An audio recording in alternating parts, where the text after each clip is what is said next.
बिस्मिल्लाहिर्रहमानिर्रहीम एंड अस्सलाम वालेकुम स्टूडेंट्स। मैं उम्मीद करता हूँ आप सब ठीक ठाक होंगे। और भाई केमिस्ट्री आप लोगों की कैसी जा रही है, कुछ पढ़ भी रहे हो उसमें या नहीं पढ़ रहे मुझे नहीं पता। खैर अगर नहीं पढ़ रहे थे तो आज से शुरू हो जाओ, और अगर पढ़ रहे थे तो आज से जरा बेहतर तरीके से और अच्छे तरीके से पढ़ना शुरू कर दो। जी मैं चैप्टर नंबर 4 फर्स्ट ईयर का स्टार्ट करने जा रहा हूँ। भाई बहुत सारे स्टूडेंट्स हैं, डेफिनेटली मेरे फर्स्ट ईयर के हैं, सेकंड ईयर के हैं, they all were requesting sir chapter number 4 को स्टार्ट कर लिया जाए।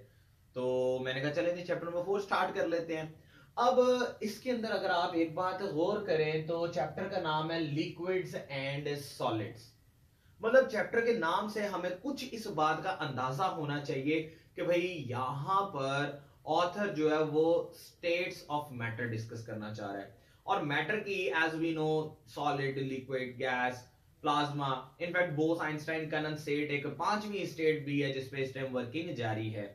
हम फंडामेंटल स्टेट्स की अगर बात करें तो हम कहते हैं भाई तीन है, सॉलिड, लिक्विड और गैस।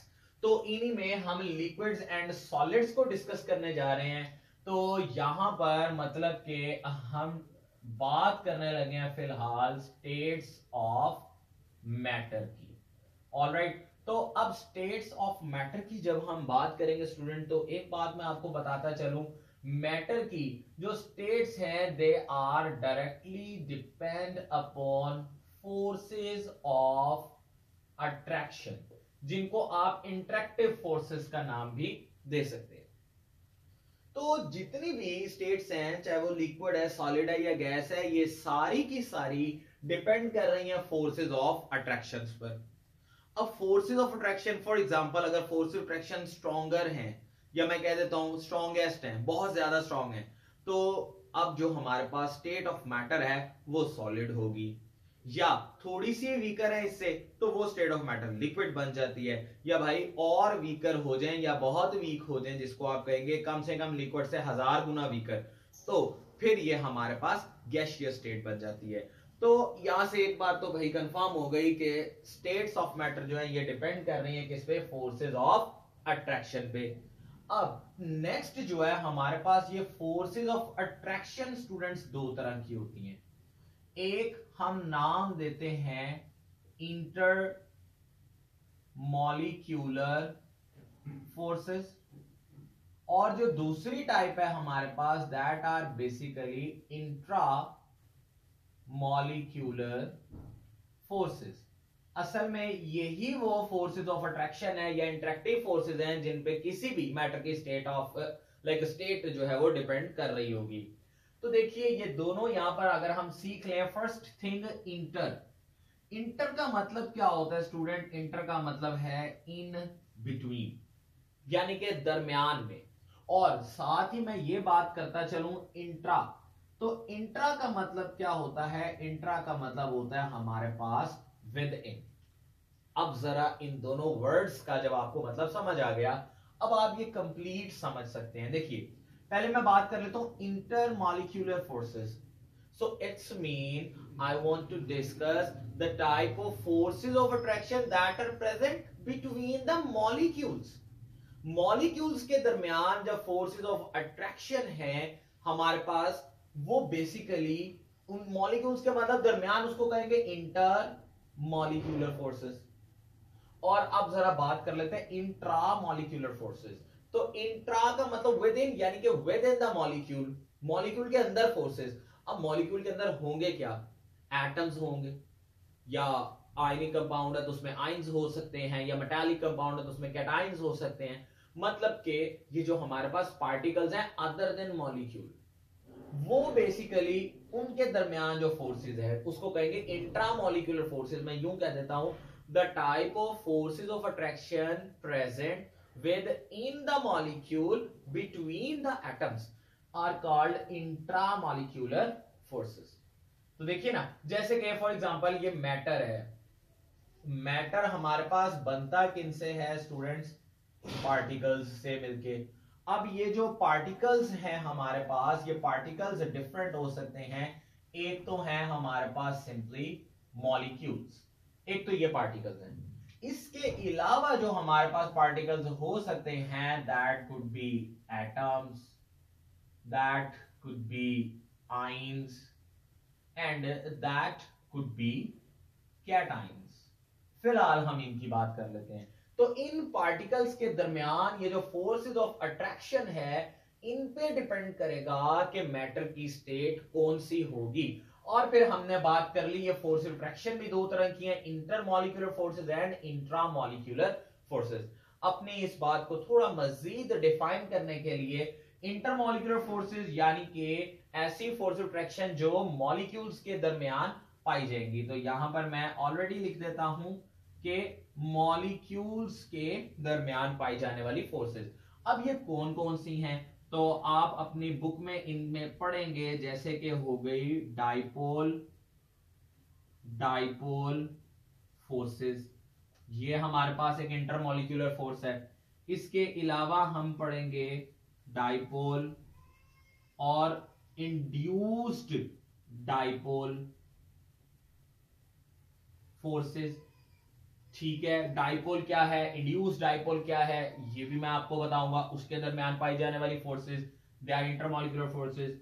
उसके अलावा है हमारे पास लंदन डिस्पर्शन फोर्सेस, ये भी इंटरमॉलिक्यूलर फोर्सेस में आती हैं। Other than this we have hydrogen bonding, जो हाइड्रोजन बॉन्डिंग है ये भी हमारे पास इंटरमॉलिक्यूलर फोर्स कहलाती है। और इसके अलावा कोई और अगर आ जाए वेंडर वॉल्स फोर्स, तो ये सारी की सारी मैंने आपके सामने इंटरमॉलिक्यूलर फोर्सेस की एग्जांपल्स लिख दी हैं जो आपने इसमें पढ़नी है। आपकी बुक में लंदन डिस्पर्शन फोर्सेस को instantaneous dipole induced dipole forces का नाम भी दिया जाता है, और ये लॉन्ग क्वेश्चन में आता होता है, हम इसको इंशाल्लाह ताला डिस्कस करेंगे। अब आते हैं इंट्रामॉलिक्यूलर फोर्सेस की तरफ। तो इंट्रामॉलिक्यूलर फोर्सेस स्टूडेंट्स वो वाली फोर्सेस हैं जो पाई जाती हैं in between atoms, in between ions and in between cations. तो मैं सिंपल सी बात कर देता हूं, ये तो थी ना हमारे पास इंटरमॉलिक्यूलर फोर्सेस, को मैं आईएमएफ कह देता हूं। ये वो वाला आईएमएफ नहीं है जो मेरे माइंड में आ रहा है, ठीक है ना, जिनसे हम उधार वगैरह मांगते हैं।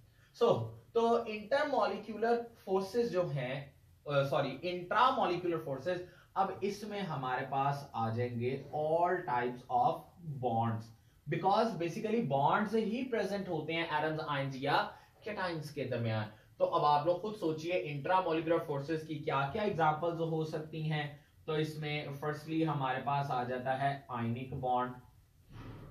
इसके अलावा इसमें हमारे पास आ जाता है जनाब कोवेलेंट बॉन्ड, ये भी एक इंट्रामॉलिक्यूलर फोर्स है। या इसमें हम स्टडी करेंगे मेटेलिक बॉन्ड को, ये भी एक इंट्रामॉलिक्यूलर फोर्स है।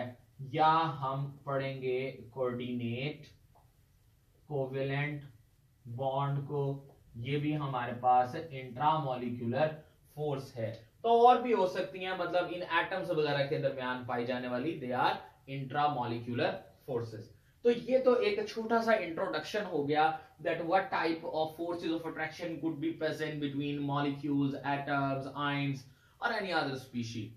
अपनी बात को अब मैं वाइंड अप करूंगा एक छोटी सी एग्जांपल से, जिससे I would try again to describe intermolecular और इंट्रामॉलिक्यूलर फोर्सेस। सो देखिए, पानी तो आप लोग पीते ही होंगे, क्या ख्याल है, तो वाटर की ही बात कर लेते हैं। सो स्टूडेंट्स, वाटर का फॉर्मूला है हमारे पास H2O, इट्स ए मॉलिक्यूल। तो अगर मैं यहां पर कुछ वाटर के मॉलिक्यूल्स बना दूं लाइक दिस, एक ये आ गया मेरे पास वाटर का मॉलिक्यूल। ले स्टूडेंट्स, एक वाटर का मॉलिक्यूल मैं यहां ड्रॉ कर देता हूं, और इसके अलावा एक वाटर का मॉलिक्यूल यहां ड्रॉ कर देता हूं। सो ये मेरे पास वाटर मॉलिक्यूल्स हैं। And as you know, oxygen is more electronegative, so it will be a partial negative charge, and because hydrogens are less electronegative, so they would bear partial positive charges. So this is how we may generate the dipoles between the water molecule. Alright, अब आप देखिए यहां पर intermolecular और intramolecular forces कौन सी हैं। तो एक बात आप देखिए, यहां पर वाटर के मॉलिक्यूल का oxygen which is partially negatively charge attract कर रहा है दूसरे वाटर मॉलिक्यूल के पार्शियली पॉजिटिवली चार्ज हाइड्रोजन को। एट द सेम टाइम यहां पर भी यही कुछ कंडीशन बन रही है। सो अब आप देखिए स्टूडेंट्स कि यहां पर मेरे पास एक ये वाटर का मॉलिक्यूल है, एक ये वाटर का मॉलिक्यूल था और एक ये वाटर का मॉलिक्यूल है. I have 3 different water molecules right now. And blue colour में जो मैंने डॉटेड लाइंस बनाई हैं, basically these are intermolecular forces. इनको मैं क्या कहूंगा? Intermolecular forces. यहां पर स्टूडेंट्स आई का मतलब क्या है? इंटर. ये भी क्या है मेरे पास? इंटर. सो ये है मेरे पास इंटर मॉलिक्यूलर फोर्सेस, जो देखें एक मॉलिक्यूल को दूसरे मॉलिक्यूल से जोड़ रही हैं, मॉलिक्यूल्स के दरमियान पाई जा रही हैं. अच्छा, अब इंट्रामोलिकुलर फोर्सेस क्या है? तो ये जो ब्लैक में अब विद इन द मॉलिक्यूल ना, ये रहा एक ही मॉलिक्यूल. तो मॉलिक्यूल के अंदर ये हाइड्रोजन और ऑक्सीजन के दरमियान जो हमारे पास बेसिकली कोवेलेंट बॉन्ड्स बने हुए ना, तो यही तो है हमारे पास intramolecular forces. So now I think कि अब आपका कॉन्सेप्ट क्लियर हो गया होगा. मैंने ये 3 मॉलिक्यूल्स अलग बना के इनकी फोर्स अट्रैक्शन जनरेट करवा दी. ये फोर्सेस क्या है? Intermolecular forces. और एक ही मॉलिक्यूल को अगर पकड़ लो तो उसके दरमियान ये जो सॉलिड लाइन है हाइड्रोजन और ऑक्सीजन के दरमियान, they are covalent bonds, they are basically intramolecular forces. ये कोवेलेंट बॉन्ड क्या है? Intramolecular forces. सो पहले तो ये फोर्सेस के बारे में कॉन्सेप्ट क्लियर करना हमारे लिए सबसे ज्यादा जरूरी था, इसीलिए मैंने इसी के ऊपर पहला लेक्चर, एक इंट्रोडक्टरी सा लेक्चर बना दिया है. अब चैप्टर के अंदर डेफिनेटली जैसे जैसे टॉपिक्स आते जाएंगे, जैसे कि डायपोल डायपोल फोर्सेस से हम स्टार्ट करेंगे, तो इंशाल्लाह ताला जो मेरा अपकमिंग लेक्चर होगा वो इसी टॉपिक पे होगा एंड फर्दर हम चलते रहेंगे. ये एक बड़ा ही बेसिक और बड़ा जरूरी कॉन्सेप्ट है. होप सो आपको समझ आ गई होगी, और अगर अच्छे से समझ आई है तो कोशिश कीजिएगा कि कमेंट के अंदर आप भी कोई ना कोई एग्जांपल मेरे साथ जरूर डिस्कस करें. Thank you very much students.